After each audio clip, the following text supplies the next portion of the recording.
Hello, it's Dragon1400 here, and this is my top 100 works of animation, number 60 through 41. Now, by works of animation, I mean cartoon, animated movies, and anime. Now, if it's not on the list, I probably haven't seen it, or I just don't like it as much as some of these other ones.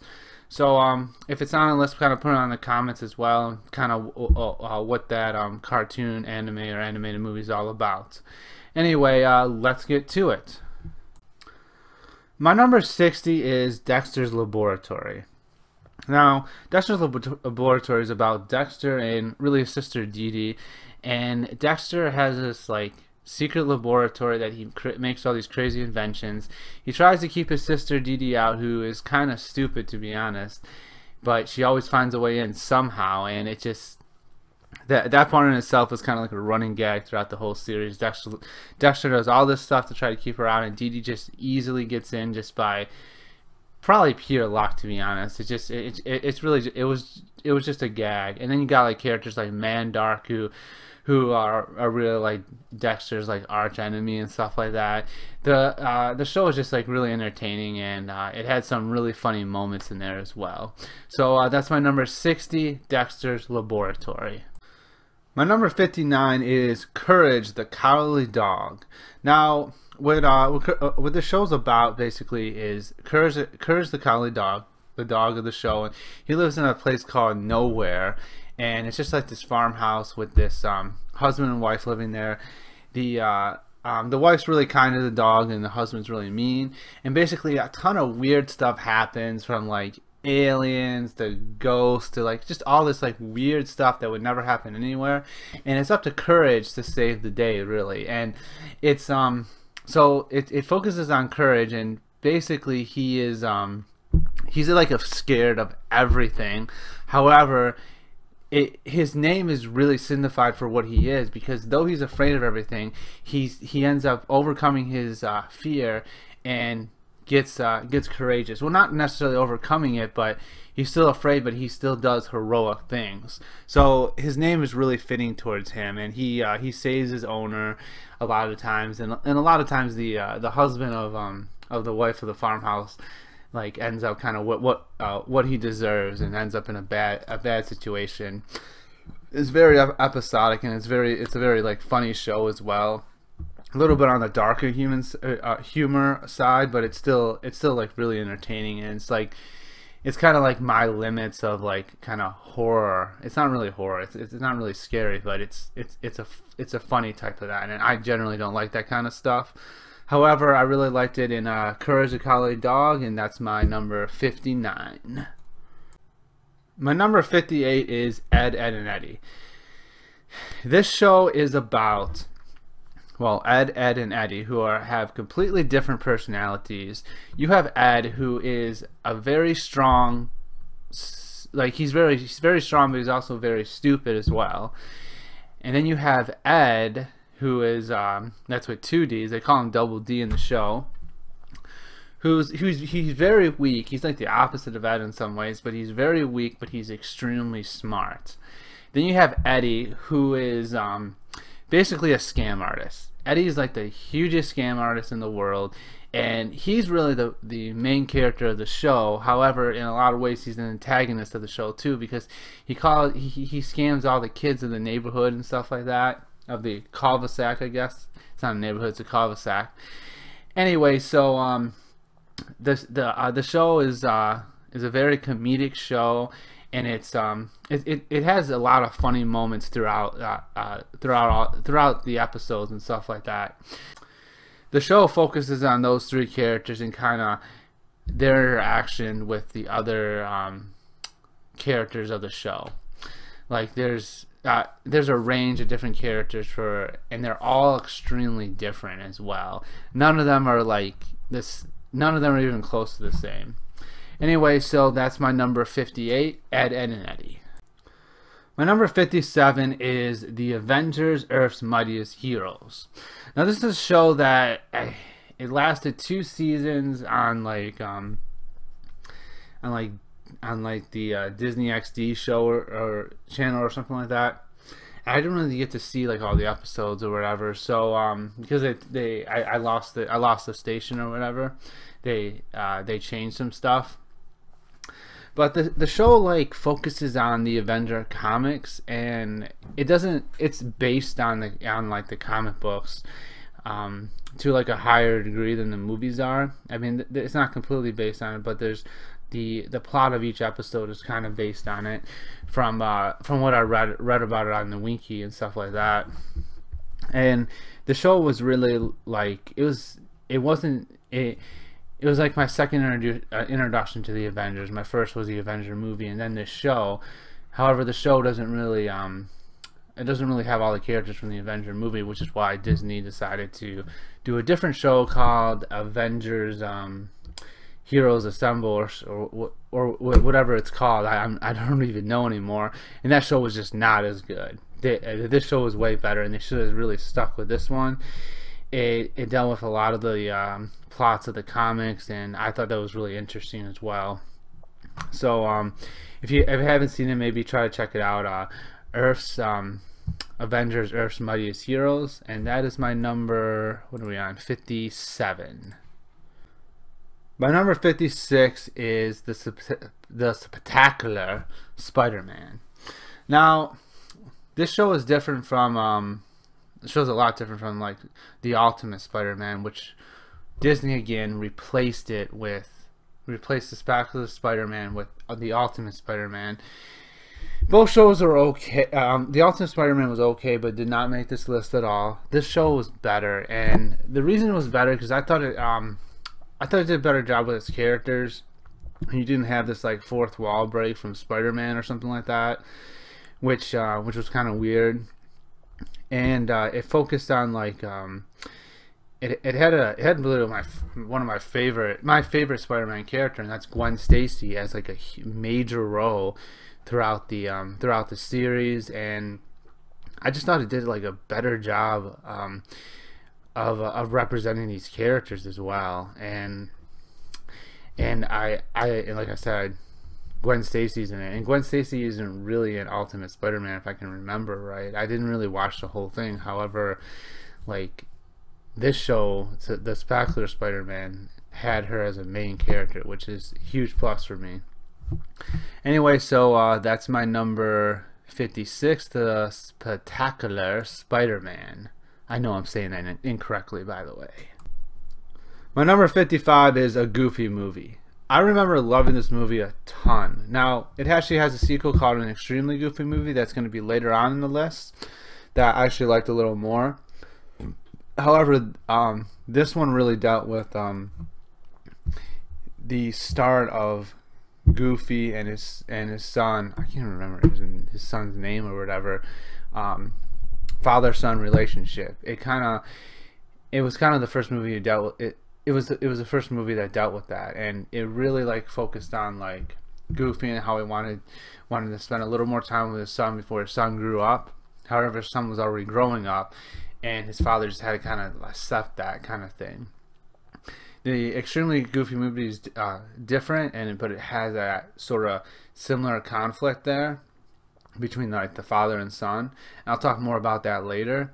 However, this movie was funny. It had really good character growth of the father and the son, and it had like good development throughout the thing. And I thought like the plot was pretty interesting as they go off on this road trip and they see like different places and stuff, and then the father has this ultimate cast thing that he uses as a dance at the end. That's just funny. I mean, the movie's funny, and as a kid, it was very enjoyable to me. So that was my number 55, a Goofy movie. My number 54 is Bato Wolf's Quest. Now this is the second one in the Bato series. The original Bato is going to be further down the list.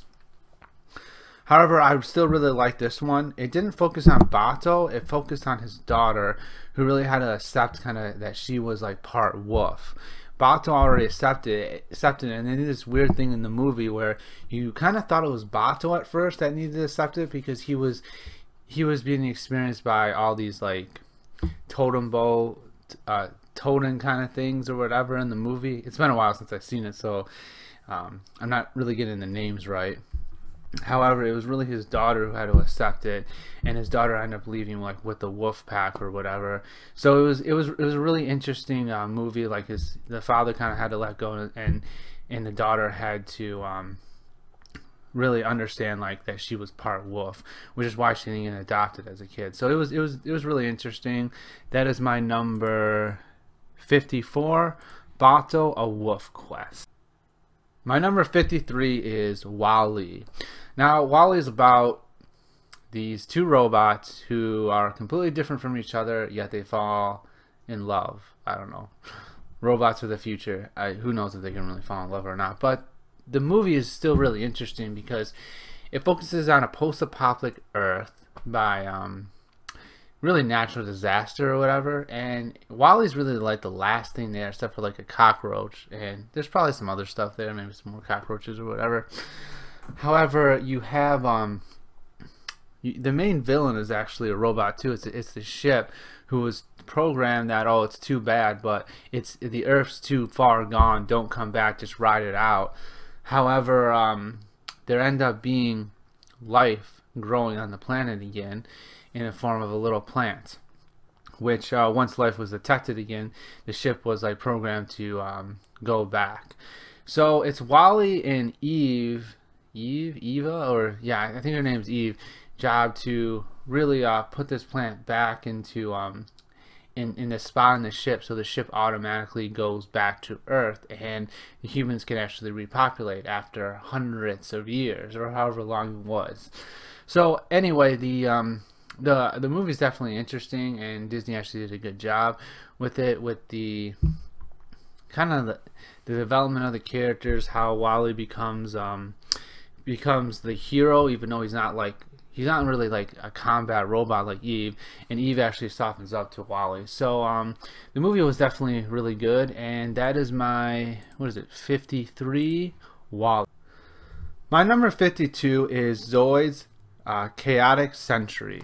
Now, there's one called like the New Century or whatever that I sort of watched, but it did not make this list. I actually watched it before this one. This one though, however, I thought the character development was really good. There was like this time skip between season 1 and season 2 of like 5 or 10 years or whatever that made it like more interesting, because you start off in season 1 and all the main characters are like these kids, and in season 2 like they're adults and they're like more combat ready, really combat ready. They're well, they're more trained and more experienced and stuff like that. So I thought it did a really good job with kind of the main characters and everything. I would have to see it again. The plot's a little bit complicated in the sense that like you take the ancient civilization or stuff, and there's a couple characters in it, a couple good guys, a couple like one good guy, one bad guy, that are from the ancient times and stuff like that. Like they communicate with Zoids or whatever. Like I said, I would have to rewatch the series because it's been years since I've seen it. However, I remember it being good, and I think if I watched it now, I'd understand it like a ton better. However, like the development of the characters is good. The plot, like I said, is pretty good. So anyway, that is my number 52, Zoid's Chaotic Century. My number 51 is Danny Phantom. Now, Danny Phantom's about, well, Danny Phantom or Fenton, depending on if he's a ghost or a human at the time. He's basically half ghost, and he gets his powers because his parents are really into ghosts, and they try to make this portal to the ghost world. You actually don't get to see it happen. You get to see it happening in the opening of the show, but in the show itself, you don't really get to see it happen. Well, there's an episode that goes back in time, and there's a wish, whatever. But that being aside, the show is very episodic, and I think this show would have benefited more from being more like story arcs, or like this overarching arc throughout the series, more how like Ruby, or maybe even like how Star Wars: The Clone Wars is structured. That being said, the show was on the comical side as well, so maybe episodic was the way to go. I mean, there are some ghosts that I would have rather seen more developed, and like I said, the show has problems with its like character development in general. It doesn't really do a good job of it. Even like some of the main characters, like Jazz. Well, Jazz actually gets pretty good character development. I just wish he was in it more. But his main two friends, Sam and Tucker, I mean, they don't really get much character growth throughout the whole series. Even Danny himself, like, doesn't get a ton of character growth either. So I thought the show could have been like done better for sure. However, it was still a fun show to watch, and I did really enjoy it. It's just not one that I'll probably ever see again, to be honest. It's still on this list because when it was out, I really enjoyed it, and it really is a good show, and it has. But the problem is that it actually has more potential than what the show is displaying. The show of like, oh, this show's about ghosts and stuff. Like, give me some backstory of the ghosts. Give me some more information on these. Like, why are these ghosts bad? What are they humans that died, or what's going on? Like, they needed to be more back. They're basically. There needed to be more world building in the show, in my opinion, and more development from some of the supporting characters, if you will. Anyway, that being aside, it still made my number 51, and that's Danny Phantom. My number 50 is an extremely goofy movie. Yeah, I told you it was further down the list. This movie takes what the Goofy movie did, and it really makes it extreme, because it's basically about the son going to college, but the father like losing his job and having to go back to college. And the setting of it is basically extreme sports like skateboarding, roller skating, and like the extreme. I don't think they do any winter sports, but skateboarding is like the main one, and then they do some roller skating and some. I can't really remember what else. It's been so long. However, as a kid, I liked the Goofy movie. I really enjoyed this movie, and it's still about the father and son, and the son actually feels like the father likes taking over because he's part of like their rival team at the school or whatever, the main team who likes to cheat, and basically, like, even though the father's like a good guy, he ends up helping his son out in the end. However, the son feels like the school is not big enough really for the both of them, and he feels kind of let out. Like kind of like left behind, like his father like put him in the dust, which is weird for a kid in college. Anyway, so that is my number, what is this, 50, an extremely goofy movie. My number 49 is Naruto, and this includes Naruto Shippuden or whatever. For some reason they made a different show after the time skip, which directly correlates to the first show, Naruto. Why did they have to make another show? But it includes them both because to me they are just one big show all together. They have one overarching story plot, and it doesn't really get resolved into the end of Naruto Shippuden. In fact, Naruto ends at a huge cliffhanger. Really, not like necessarily a cliffhanger, if you will, but like it doesn't resolve. It actually causes more conflict at the end with Sasuke leaving, and I'm not including the filler in this, by the way, where Sasuke leaves the village and Naruto wants to get him back, and he failed at doing it. So it ends with a huge conflict, basically one of the major ones in the entire story. So there's a lot of plot that goes into Naruto.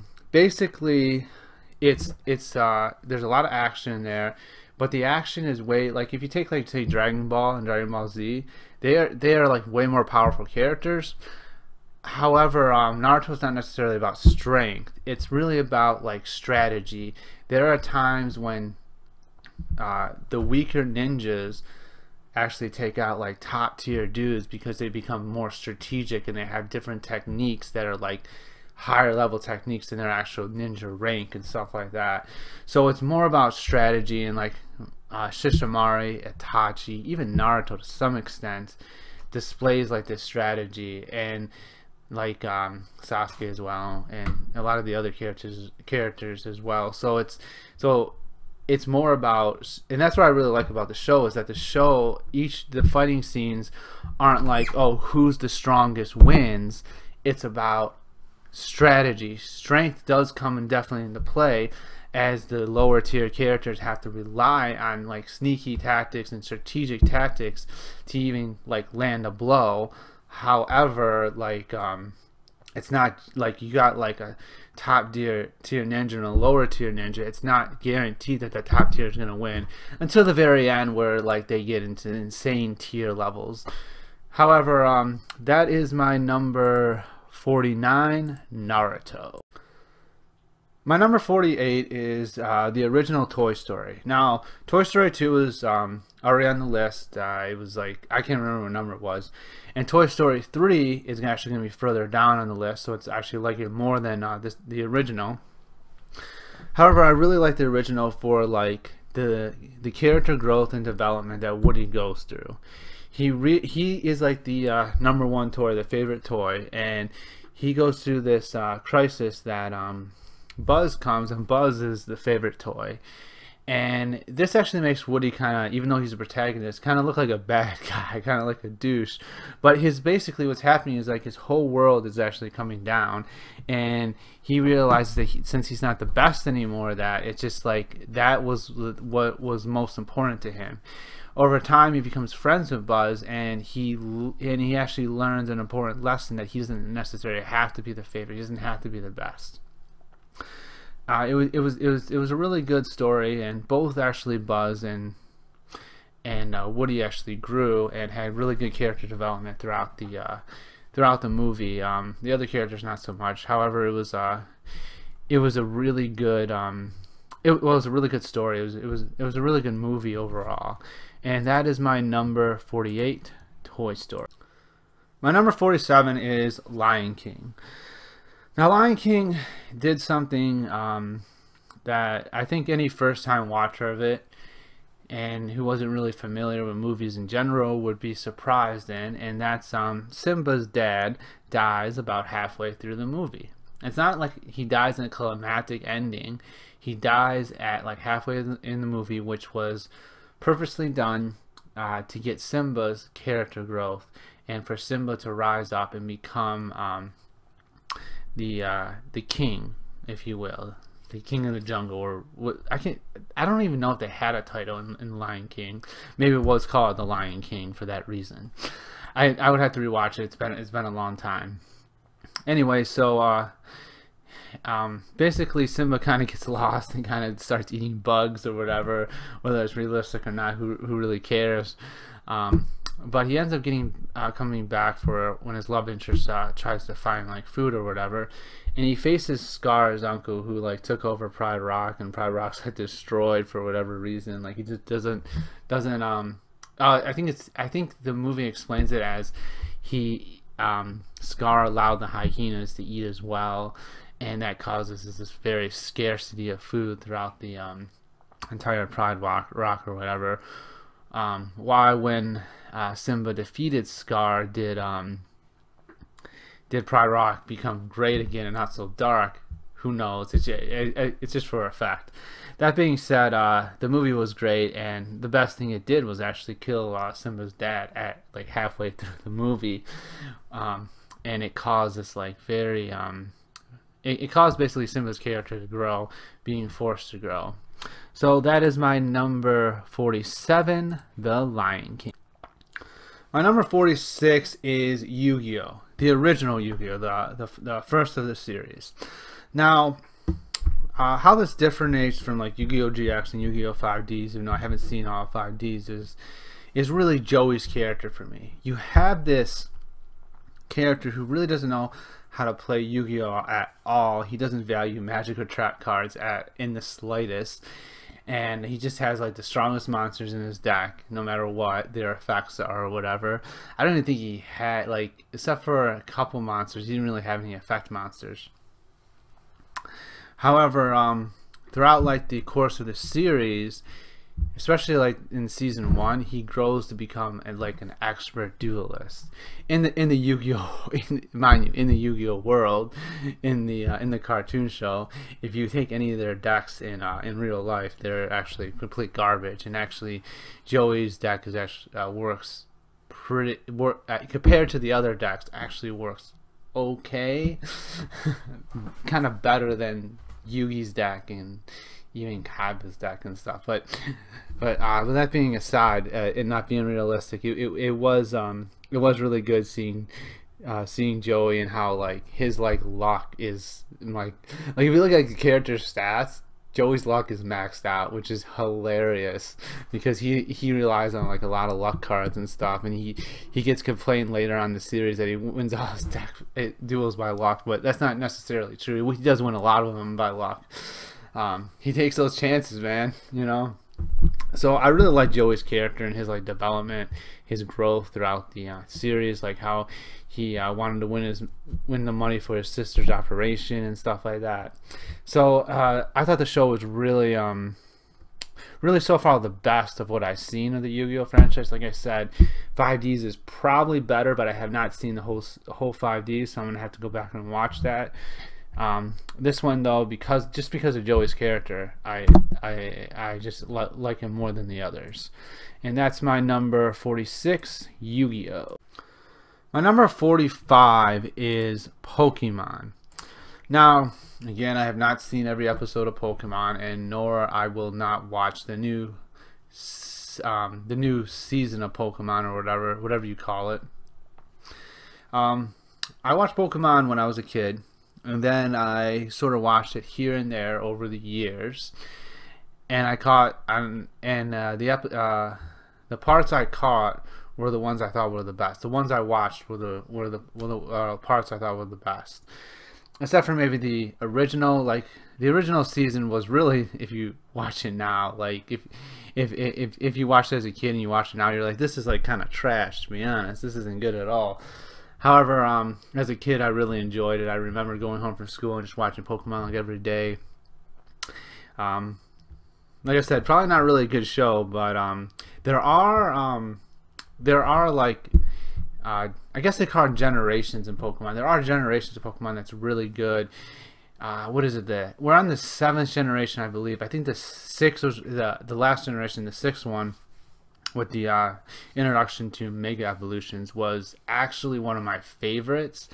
The 4th generation was really good. The 5th was trash. The 3rd I kind of skipped through. The 2nd was pretty good.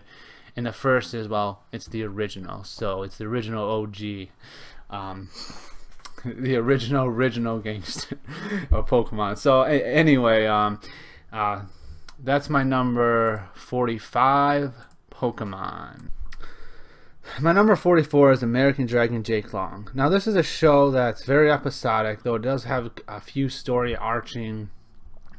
a few things that are overarching story arcs, and one of them is really Jake and Rose's relationship. Rose is a character who's actually starts off as a main villain, and then she changes and becomes like a spy for the good side. And then she actually goes as far as actually willing to give up herself for to save Jake and really the entire magical world. And then Jake, in response, actually saves Rose in exchange for Rose like losing all memory of Jake.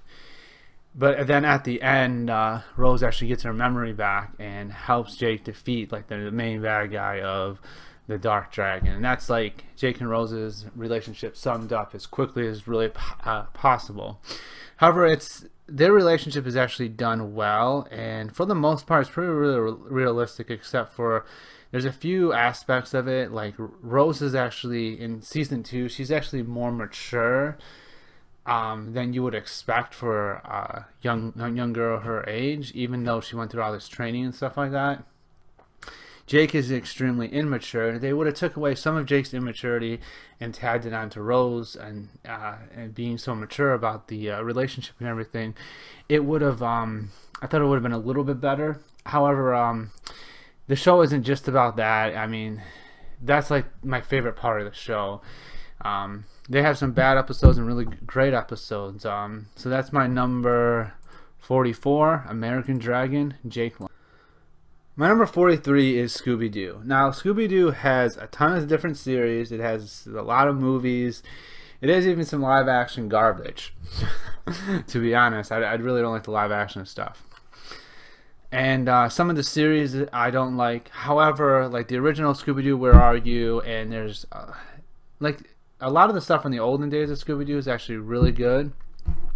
Some of the newer stuff, like Scooby-Doo Mystery Incorporated, I thought was a really good show that had actually character depth to like a lot of these characters. However, they canceled it for whatever reason on like this huge cliffhanger that the gang like split up, or maybe they continued it. I would actually have to look it up to see, but last I heard they did not continue Scooby-Doo Mystery Incorporated.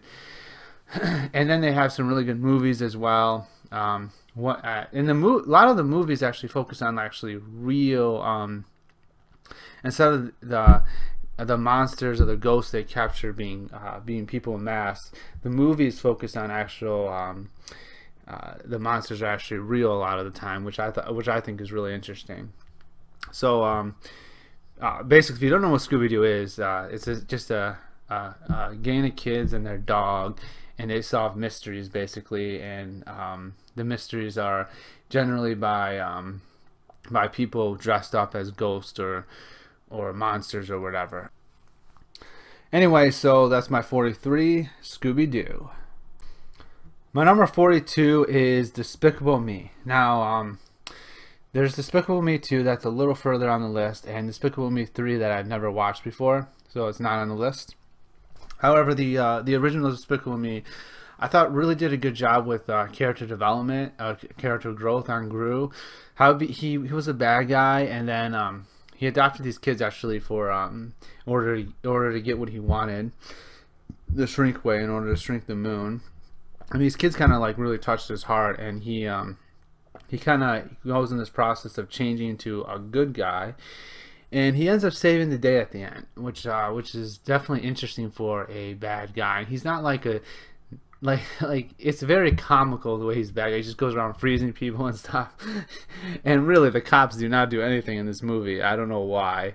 However, it's definitely a funny movie overall.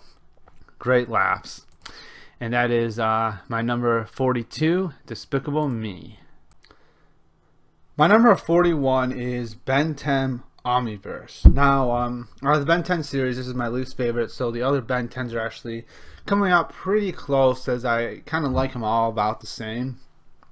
This one, I did like Rook in it, and I kind of liked his story as well. And I liked how this one had like kind of story arcs. They had the